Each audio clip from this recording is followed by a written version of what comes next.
Let's start a chapter जिसका नाम है रिप्रोडक्शन इन ऑर्गेनिजम्स, यानी कि जीवों में जनन।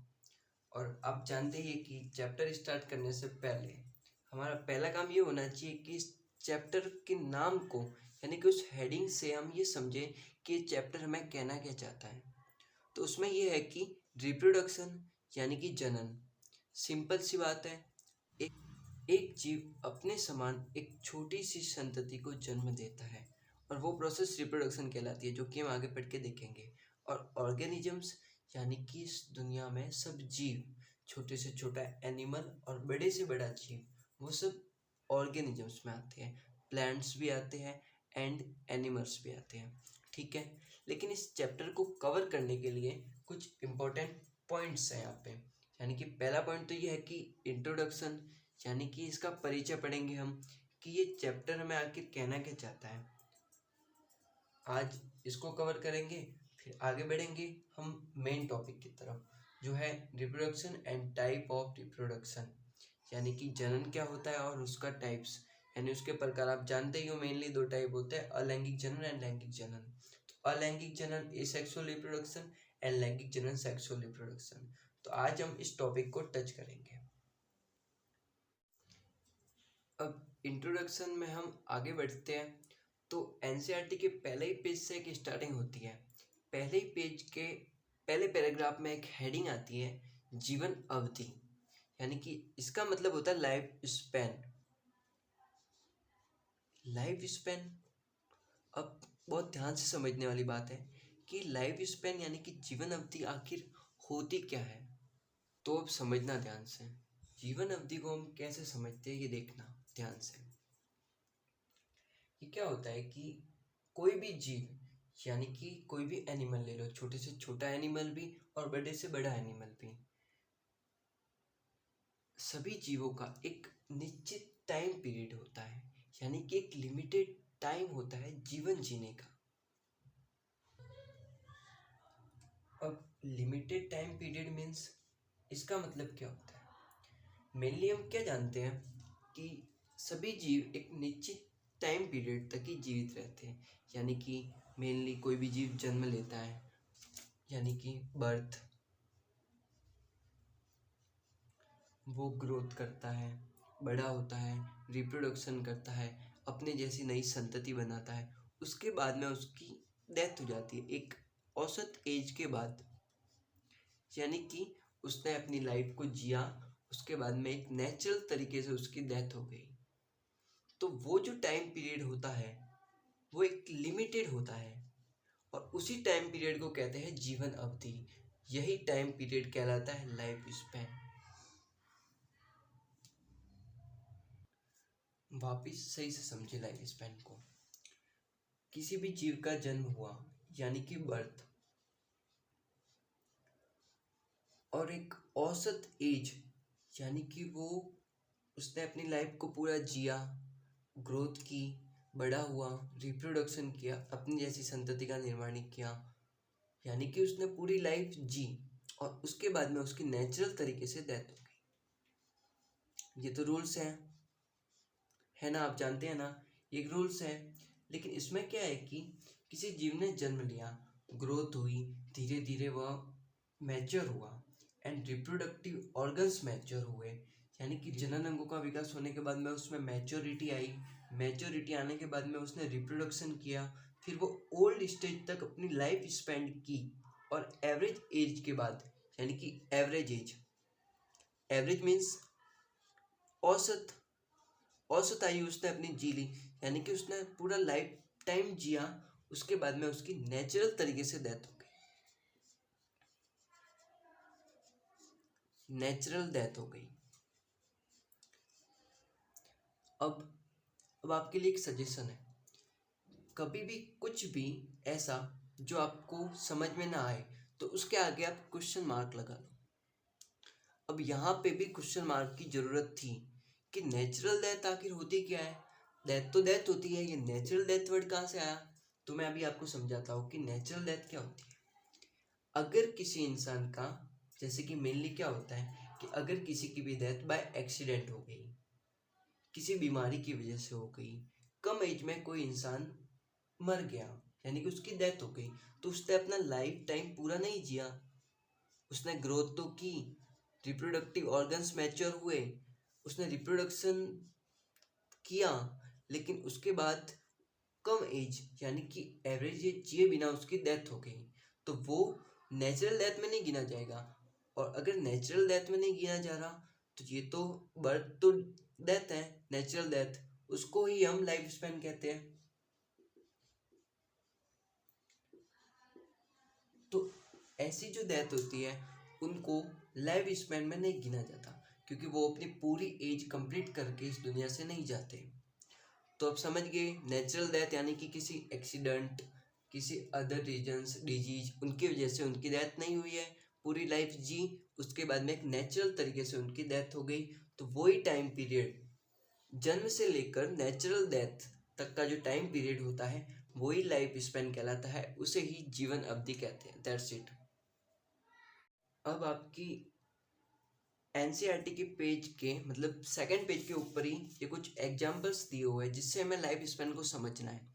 यानी कि यहाँ एलिफेंट है, रोज है, डॉग है, बटरफ्लाई है, इन सबका लाइफ स्पैन जानना है कि उनकी एवरेज एज क्या होती है। एवरेज एज क्या होती है, उसका जीवन काल यानी कि जीवन अवधि क्या होती है, वो सब जानना है हमें। और कुछ में तो लिखा हुआ है लेकिन कुछ ब्लैंक दिए हुए हैं, तो उनको भी मैं फिल करवा देता हूँ। देखिए,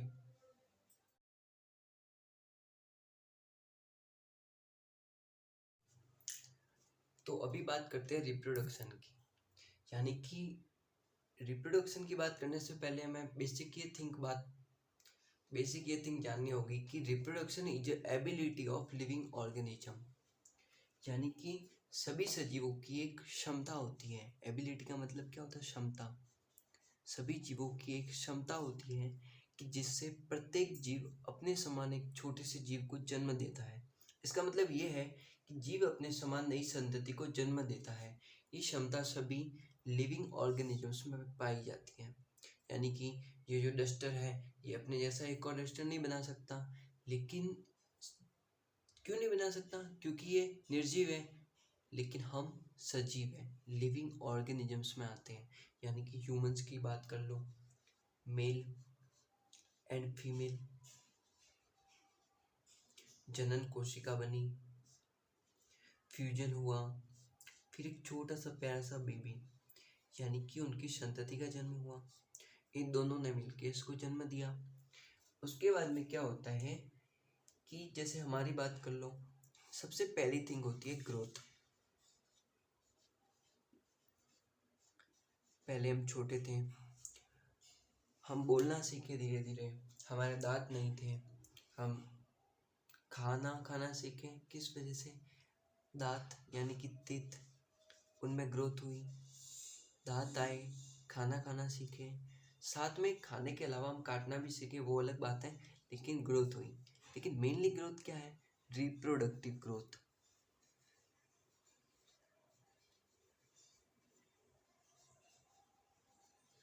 reproductive growth means reproduction organs है, यानी कि जनन अंग, उनमें विकास हुआ, वो मैच्योर हुए, रिप्रोडक्शन करने के एलिजिबल बने, फिर उनमें रिप्रोडक्शन हुआ, फिर वापस से यही सर्कल चलता गया। यही पूरा एक सर्कल है, वो पूरा चलता रहता है। अभी इन दो टॉपिक्स को टच करना है।